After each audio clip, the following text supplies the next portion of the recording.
Mine be the dear lyre and bended bow, and I will utter to men the unerring counsel of Zeus. Such are the first words of Apollo, hardly out of his mother's womb. Apollo, god of light, protector of the arts, patron of the divine and of the prophets.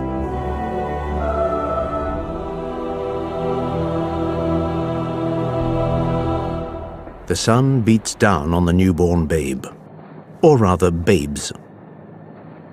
For next to Apollo sleeps his twin sister, Artemis. All around them an arid and desolate landscape. This island where their mother, Leto, the goddess of the night, finally found refuge, is truly a stone. Just a single tree, a palm tree, the silence, and the sea, stretching out to infinity. Leto's face relaxes. 9 days before deliverance came. 9 days of suffering after 7 months of wandering. And all that was whose fault? Zeus, of course. Zeus, who might have been called the god of adultery if he hadn't already been given the title of Master of Olympus. Zeus and his innumerable feminine conquests. Poor Leto. For how long did the king of the gods harass her before stealing her virtue? Indeed, she might have guessed that this affair would end badly. Leto pulls her twins to her side. She remembers. How could she forget? A few months earlier, she announces to Zeus that she is pregnant. The master of the gods explodes with joy. This boy, for it will no doubt be a boy, will be the most valiant of all his children, the most handsome. Leto does not share her lover's exuberance. Indeed, she is very worried, for Zeus is married, and not to just anybody. His spouse is called Hera, and she shares his sovereignty over heaven and earth. Not only is she the greatest of all the Olympian goddesses, but she is the protecting divinity of marriage. And infidelity is something Hera doesn't like in the least. Deception is no joking matter for her, pitiless not only with her rivals but also with the children they bring into the world.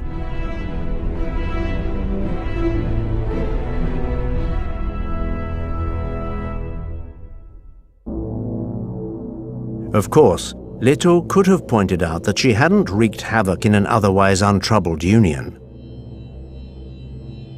A short time earlier, the heavens had been witness to another clash.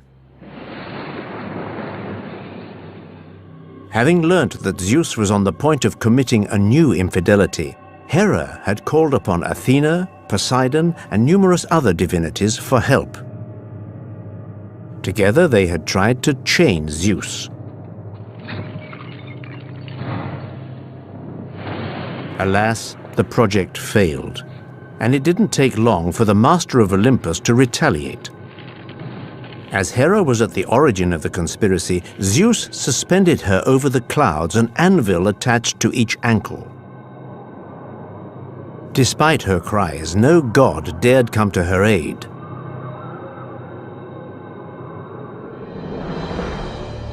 Zeus only accepted to release her on condition that all the conspirators vow never to rise up against him again.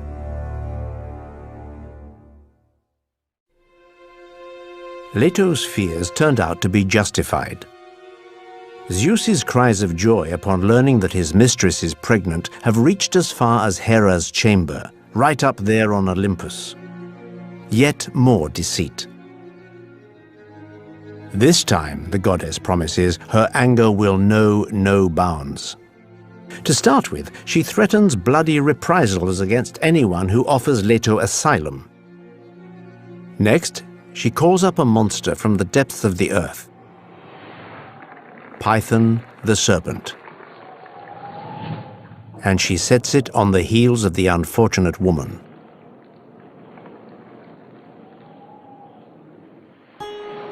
And so begin weeks of wandering for poor Leto. Abandoned by all, desperate, she goes from land to land and from town to town, looking for a place where she can bring her twins into the world in all safety.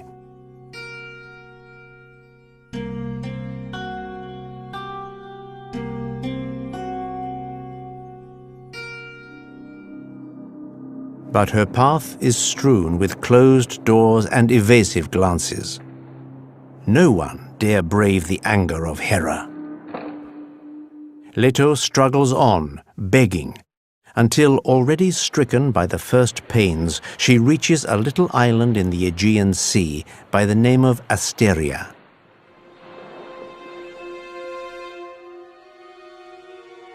Asteria, that was the name of her sister. She too had once suffered Zeus's advances. But rather than give in, she had thrown herself into the sea.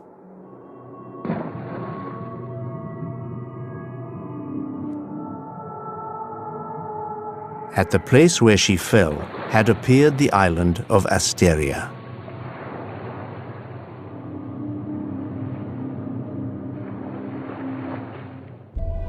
Leto seeks refuge on the island which was once her sister.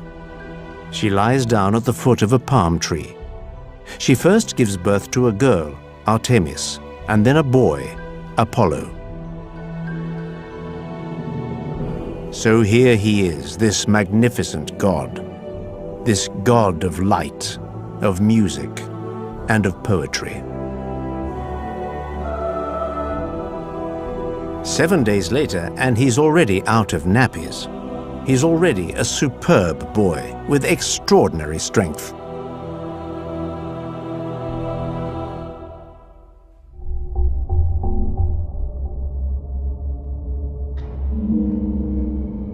Zeus sends him a 7-stringed lyre, a chariot pulled by 2 powerful swans, a bow and arrows specially made for him by Hephaestus, the god of blacksmiths.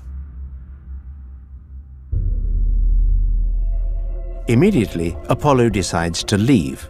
He has a fixed purpose in mind: to be the one who reveals to mortals their destiny, as well as the intentions of his father, the mighty Zeus. But for that, he must find a place where he can build his temple. Apollo climbs onto his chariot, leaves the island, which, suddenly becoming fertile and green, takes the name of Delos, the Resplendent. But the swans who pull his chariot see things in a different way. They carry their passenger off to their own country beyond the north wind, the land of the Hyperboreans. It's a magic country. The gold that is found here is guarded by griffins. The people here are rich, happy, and never grow old. Here, Apollo is initiated into the mysteries of Zeus.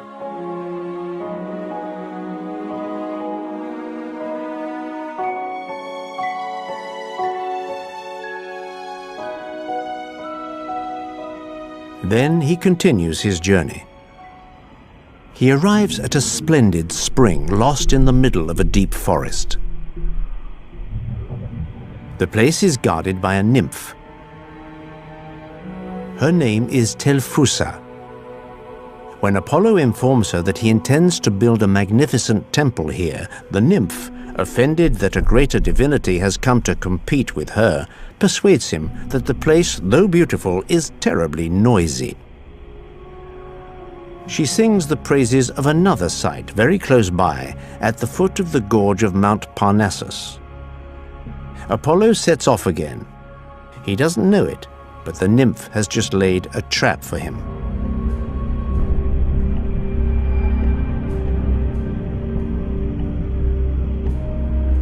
A few hours later, Apollo discovers a magnificent valley. The place does indeed seem perfect, but hardly has he started to mark out the foundations of his temple than a shadow silently slides up behind him. Python, the terrible serpent who was already hunting him in his mother's womb, Python had been here, awaiting his hour of revenge. The combat is incredibly violent.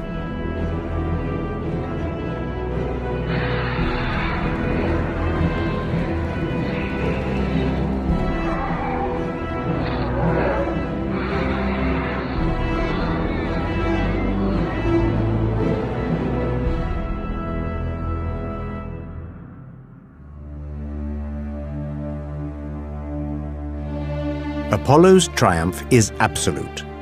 Yes, but he killed a god all the same.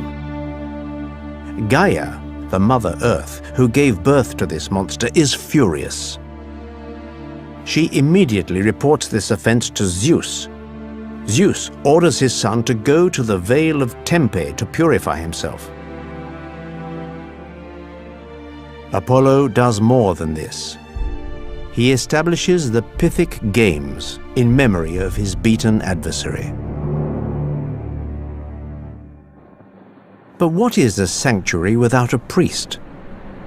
While looking out to sea in meditation, Apollo suddenly notices a vessel which seems to be in trouble. He leaps into action, takes the form of a dolphin, and reaches the boat. On board, he finds that the Cretan sailors are half dead from hunger, thirst, and fatigue. He promises to save them on condition that they accept never to go home and to faithfully serve him. Apollo leads the boat to shore and initiates the sailors into the divine secrets. On the pediment of the temple, he has the words, "Know thyself," engraved.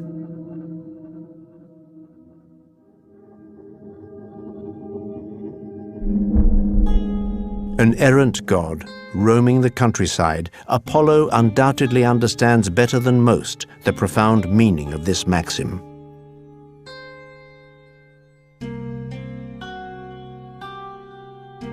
It remains to find a name for the place. The sailors, turned priests, remark that it was in the form of a dolphin that Apollo had appeared to them.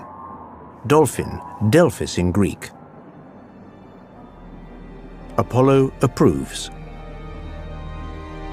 The site will be called Delphi.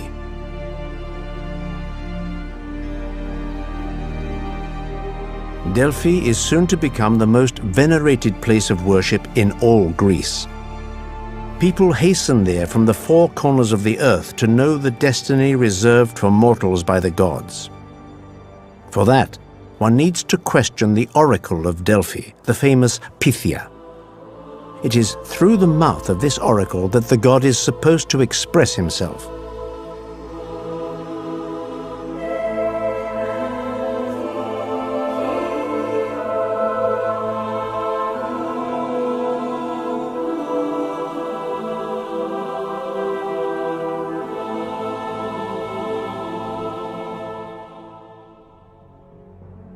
For the moment, the time of wandering is over, and the time of power can begin.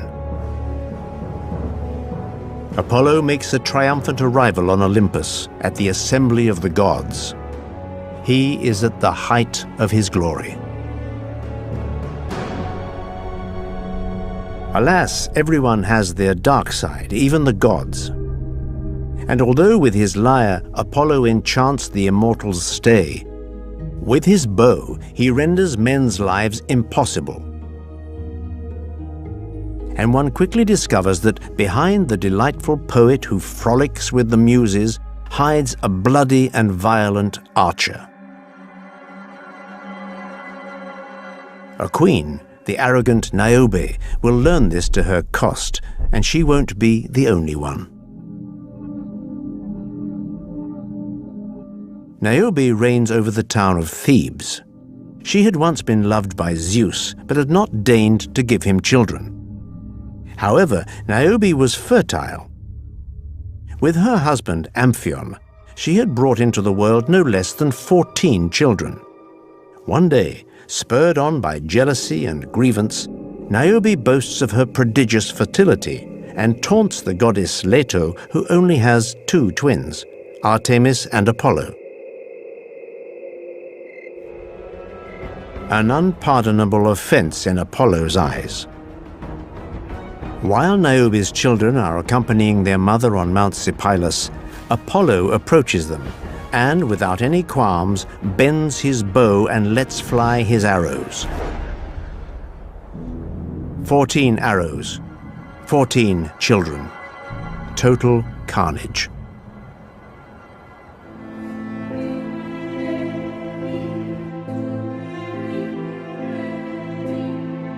We can only imagine the immense sadness of the unfortunate Niobe.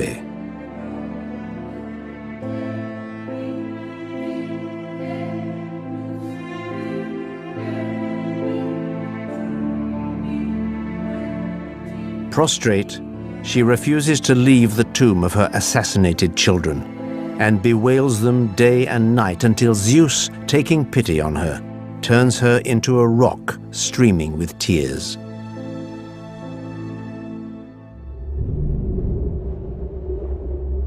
A paradox of this strikingly beautiful god, he is always disappointed in love. The women to whom he is most attached always escape him inexorably. The most famous of these unconquered women is the nymph Daphne. Daphne spends most of her time hunting.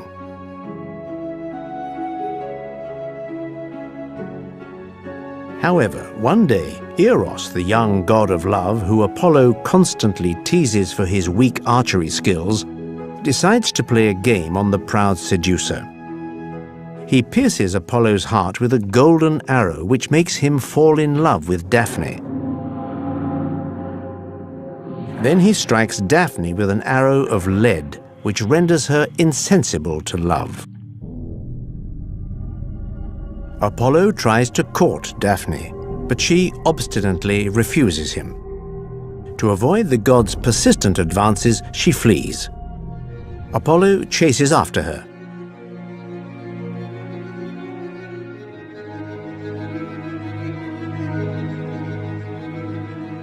The nymph plunges through the forest until, as her strength fails her, she collapses onto the bank of the great river Peneus.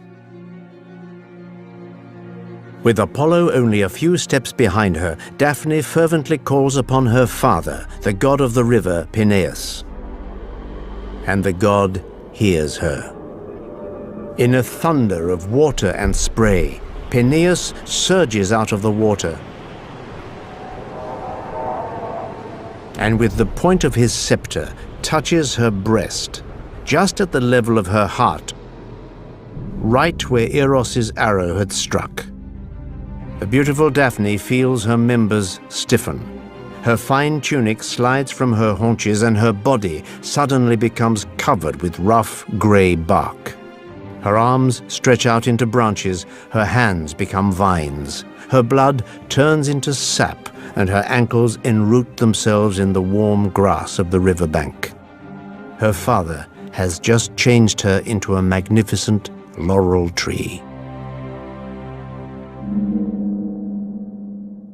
Apollo rushes to her, but too late.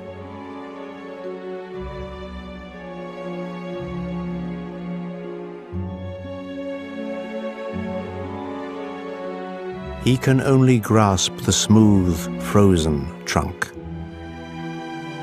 Under the bark, he feels Daphne's living heart beating. Beaten, broken, Apollo picks a branch from this laurel and decides that from now on, a branch of this sacred tree will decorate his lyre and adorn the heads of poets.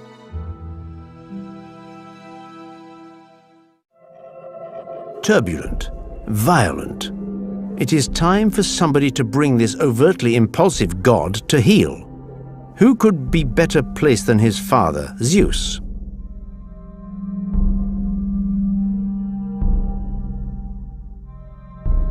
Apollo has just fallen in love once again. Her name is Coronis. She's the daughter of the king of Thessaly. Apollo and Coronis are happy. Coronis carries the god's child. but the princess, still pregnant, unfortunately falls under the charm of a simple mortal, a certain Ischys. It's a raven who the god has employed to watch over this beauty who informs Apollo of this treason. His anger is, as always, implacable. Apollo starts by killing the poor raven, who, originally white, becomes black. Then he kills Ischys and Coronis. At the moment when the body of Coronis, laid out on the funeral pyre, is about to be consumed by flames, Apollo snatches from her breast the still living child. This child is Asclepius.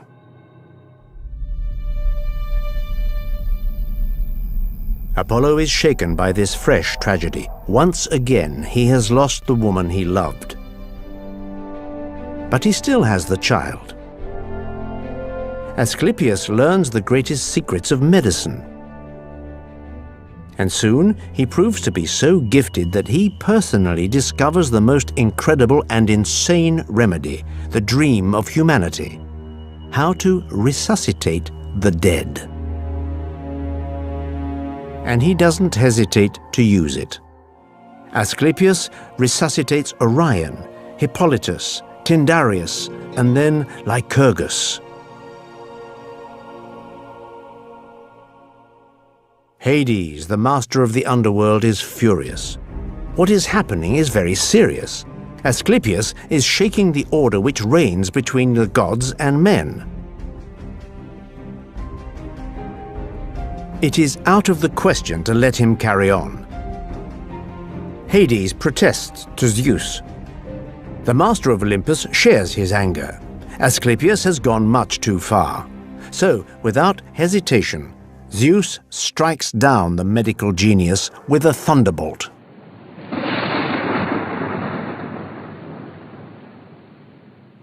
Apollo is in despair. His own father has dared to take his son.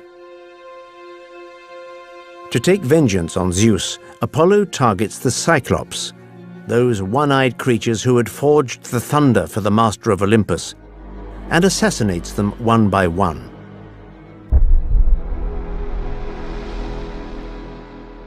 Zeus is furious. This son is clearly uncontrollable. Zeus dreams up the worst way to punish him. Throw him into Tartarus, that accursed corner of the underworld. But when Leto intercedes, Zeus agrees to soften the sentence. Apollo will become the slave of a mortal. For 1 year, he will serve the king of Thessaly as a simple shepherd.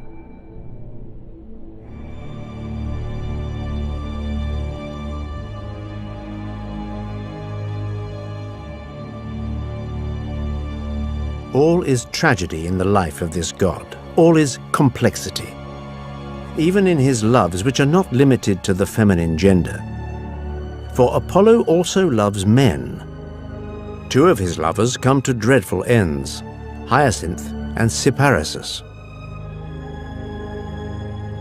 Hyacinth is accidentally killed by Apollo, who, to honor him, turns him into the flower.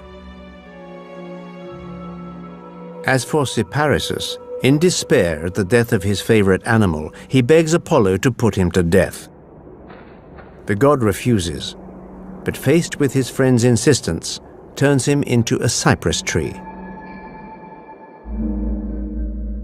One has to recognize that there's a certain genius in this god who, though unhappy, still finds the strength to lend beauty to sorrow.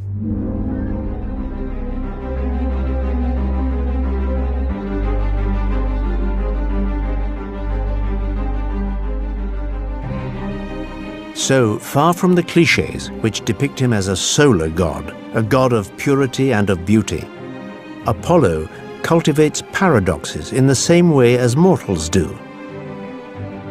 He is both shadow and light.